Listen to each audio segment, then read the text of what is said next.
तुलसीदास एक छोटे से गांव में रहता था, जहां उसकी पहचान उसकी बुद्धिमत्ता और विद्या के लिए थी। परंतु उसकी एक कमजोरी थी।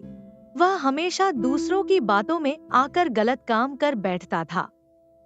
गांव के लोग उसकी प्रतिभा की सराहना करते थे, लेकिन उसकी गलतियों ने उसे कई बार शर्मिंदा किया।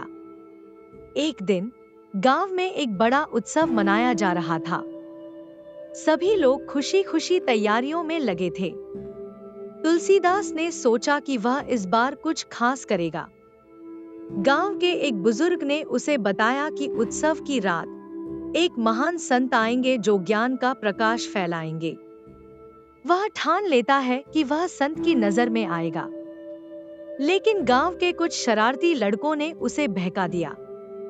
उन्होंने कहा, तुलसी, अगर तुम संत को एक भव्य तोहफा दोगे तो वह तुम्हें विशेष आशीर्वाद देंगे।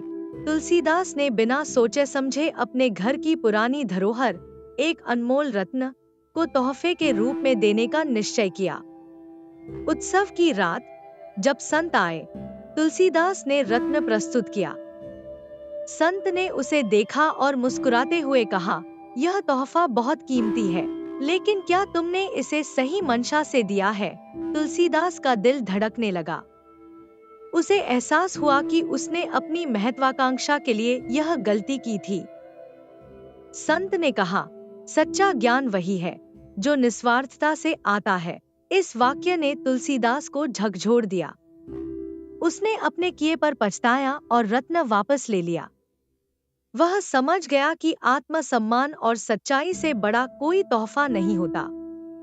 उस दिन के बाद तुलसीदास ने अपने जीवन में बदलाव लाने का निर्णय लिया। उसने अपने ज्ञान को सही दिशा में लगाने और अपनी गलतियों से सीखने का संकल्प लिया। गांव के लोग उसकी मेहनत और बदलाव को देखकर प्रभावित हुए। धीरे धीरे तुलसीदास ने अपनी पहचान बनाई, एक ऐसे व्यक्ति के रूप में जो अपनी गलतियों से सीखकर सच्चाई का मार्ग चुनता है।